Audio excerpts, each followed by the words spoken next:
avec une parcelle de pouvoir là où tu vas exercer, mets-toi en tête une chose. Chaque fois que tu reçois la parole, chaque fois que tu reçois une parcelle de pouvoir.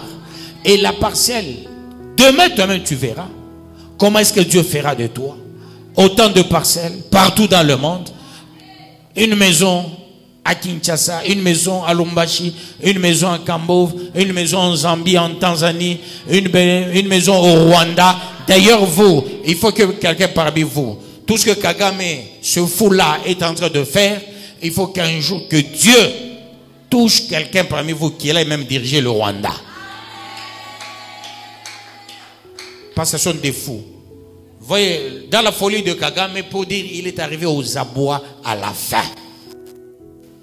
Il a suspendu plus de 8000 églises, y compris les pentecôtistes, catholiques, ainsi que les musulmans. 8000 en un jour. Ça signifie quoi? Il est arrivé à la fin. Mobutu, pour arriver à la fin, qu'est-ce qu'il avait dit? Au lieu de dire au nom du Père, du Fils et du Saint-Esprit, on commençait à dire au nom de Mobutu, Seseko, Kukumwendu, Wazabanga, Namilele. Dieu dit très bien, toi tu veux te faire Namilele. Namilele c'est moi, tu partiras. Mobutu est parti, il est au Maroc. Lui qui disait, on ne m'appellera jamais ex-président. Maintenant nous l'appelons ex-président. Il n'est plus Namilele. Kagame, qui croyait être Namilele, il n'est plus Namilele.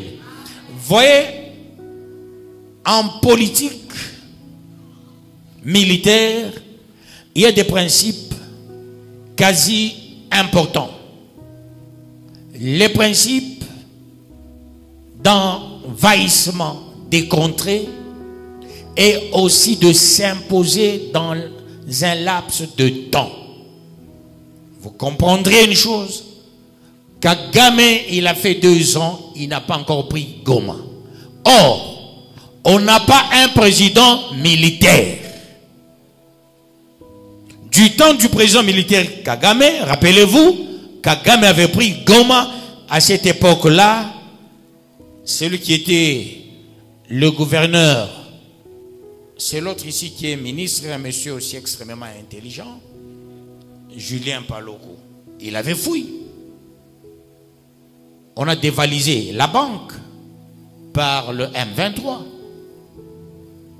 Makenga, vous savez, il était l'acteur de théâtre ici, hein, avec les Mangombo ici au Congo. Mais hélas, aujourd'hui, il est de l'autre côté, en train de nous combattre. Mais du temps d'un militaire, on a pris Goma. Ce sont les Nations Unies qui avaient demandé le repli. Et ils se sont repliés. Mais Félix, il n'est pas militaire. Mais en train de former des militaires. Ça fait un bon bout de temps au Congo. Il y avait certaines structures militaires qui n'existaient plus. Par exemple, les parachutistes. Maintenant, on en a. On avait peu de militaires. Maintenant, on a formé autant de militaires par quelqu'un qui n'est pas militaire. C'est pour dire ce pays, ce n'est pas Félix qui le dirige.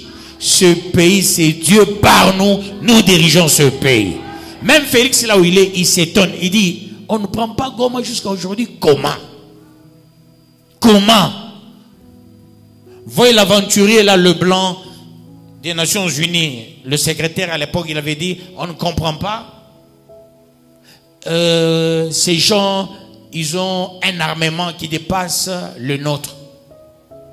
Je croyais que ces messieurs étaient intelligents, mais je me suis rendu compte que ce sont les gens sans intelligence. L'intelligence, Dieu nous la donne gratuitement par sa parole. Que Dieu te bénisse et qu'il te bénisse davantage.